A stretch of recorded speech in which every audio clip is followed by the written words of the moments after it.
Correction de l'exercice 1. Donc on a une courbe qui représente les variations de l'alcoolémie d'une personne entre 12h et 19h. Donc on constate que l'alcoolémie est en grammes par litre. Petit rappel au passage, ceci est une concentration massive.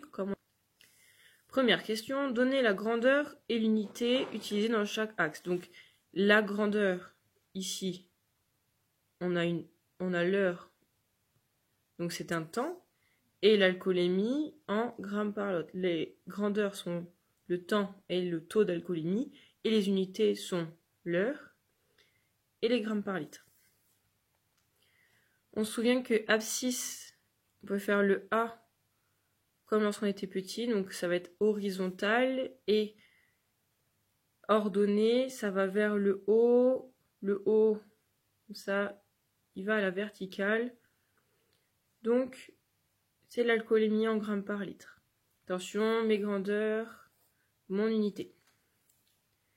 Question 2. Lire la valeur du taux d'alcoolémie, donc ce que je cherche, c'est un taux d'alcoolémie, on essaye de bien lire les questions, atteint par cette personne à 13h.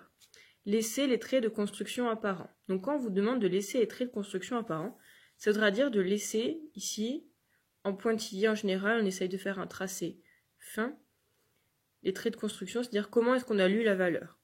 Donc là, on demande de lire le taux d'alcoolémie pour une personne à 13h. Donc je sais que je vais chercher un taux d'alcoolémie, donc mon information, elle sera sur l'axe des ordonnées. Et l'information que je connais déjà, ce sont les heures, 13 heures. Donc je mets au niveau du 13, je rejoins la courbe. Une fois que j'ai rejoint la courbe, je rejoins l'axe des ordonnées. Même idée pour le 2B, lire les valeurs H, donc les valeurs d'heures pour lesquelles l'alcoolémie de cette personne atteint 0,4 g par litre. Laissez les traits de construction apparents. Mon information, c'est 0,4 g par litre, donc un seuil d'alcoolémie. Je vais rejoindre les courbes. Je vois que je peux le rejoindre 2 fois. Et j'ai 2 heures qui correspondent à ce taux d'alcoolémie. Un peu moins de 13 heures et 16 heures. Petit c. Précisez les heures auxquelles l'alcoolémie est nulle. L'alcoolémie est nulle, donc vaut 0, ça veut dire ça, nul, hein, ça veut dire que ça vaut 0, entre 12h à 12h et à 19h. C'est-à-dire alcoolémie nulle, je cherche quand est-ce que mon alcoolémie vaut 0 à 12h, ensuite elle augmente et elle décroît, puis à 19h.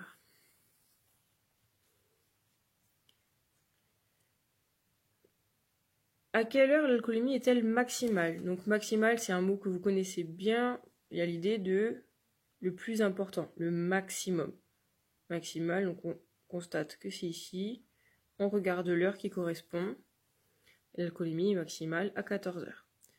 Ensuite, écrire les intervalles de temps pendant lesquels l'alcoolémie croît, communément vous appelez ça augmenter. On est sur une courbe, donc on essaiera de garder le terme de croissance et de décroissance. Si on a un doute, on peut se souvenir la croissance d'un enfant. C'est bien que l'enfant grandit. Donc on regarde quand est-ce que la courbe est croissante.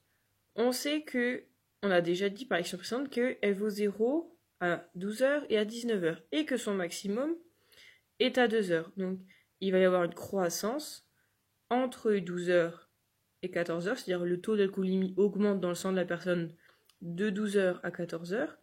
Puis il atteint son maximum et ce taux va décroître jusqu'à 19h pour atteindre à nouveau 0. Pour mes intervalles, ici, c'est pas x comme on a l'habitude, mais h, puisque c'est une heure. Mon symbole appartient 12h, 14h, entre les deux. Décroît, h appartient à l'intervalle 14, 19. J'ai mis intervalle ouvert partout. Mais la question ne précisait pas, donc il n'y aurait pas eu juste ou faux si vous mettiez l'un ou l'autre. Deuxième partie. On vous demande de faire le tableau de valeurs à l'aide de la calculatrice. Nous allons regarder comment déterminer le tableau de valeurs de la fonction f de x est égal à 43,2 divisé par x, le tout moins 2,3. C'est-à-dire c'est la fonction de l'exercice 1 qui définit la courbe du taux d'alcoolémie en fonction des heures sur sa partie décroissante.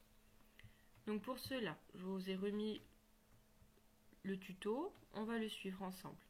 Sélectionnez le menu table. Il y a des chances que ce ne soit pas le même menu que moi, mais vous recherchez le menu table, même si ce n'est pas à l'emplacement 7, ce n'est pas un problème. Je fais exécuter pour rentrer dans le menu. Je vais maintenant écrire la fonction au niveau du Y1 ici. Donc, comme je l'ai dit précédemment, ma fonction correspond à 43,2 divisé, donc on peut utiliser le symbole d'ici de préférence, sinon celui-ci, par x. Je rappelle qu'on utilise cette touche-là qui signifie variable. C'est bien x qui va varier, x correspondant à mon nombre d'heures, et f de x, donc y, correspondant à mon taux d'alcoolémie. Par x, je vais rajouter des parenthèses pour être sûr que la calculatrice comprenne bien que c'est cet ensemble-là auquel je vais faire moins 2,3. Et je fais exécuter pour valider. Je sais que c'est validé parce qu'on est passé sur la deuxième fonction. Je vais maintenant régler le setup, en appuyant sur F5. On me demande les valeurs pour x allant de 14 à 19. Donc start, 14, end, 19. Et j'appuie bien à chaque fois sur X pour execute, pour valider la donnée. Step, je vous rappelle, c'est l'étape, c'est le pas. C'est-à-dire de combien en combien on va demander les valeurs. Ici, on me demande les valeurs de une en une, donc je n'ai pas à changer. J'appuie encore sur execute pour valider et ça me ramène dans le menu table. Je vais ensuite faire apparaître le tableau de valeurs, comme on est donc à l'étape 4. Je vais cliquer sur table avec F6, c'est toujours la touche qui est en face, et je vais bien avoir pour mes différents x, mes différentes valeurs de f de x ou de y. Je peux donc compléter mon tableau.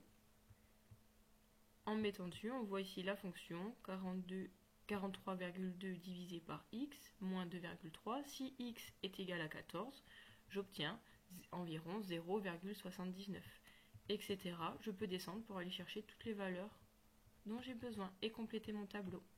On vous demande ensuite de représenter les valeurs, les couples de valeurs. Donc là, j'ai un couple, deux couples, trois couples, quatre couples, cinq couples et six couples. Les couples de valeurs dans mon axe. On vous a dit avant qu'on modélise la courbe lorsque l'alcoolémie décroît par la fonction f définie par f de x est égal à 43,2 sur x moins 2,3. Pour x dans l'intervalle 14-19. Donc x va correspondre aux heures, à l'axe des abscisses, et f de x au taux d'alcoolémie. Maintenant que j'ai toutes mes valeurs, je vais pouvoir les dessiner. Donc, on est bien sur la partie décroissante de la courbe. Je rappelle qu'on fait une croix pour symboliser les axes. Question C. La fonction f peut-elle être prise pour modéliser la courbe? Justifiez votre réponse.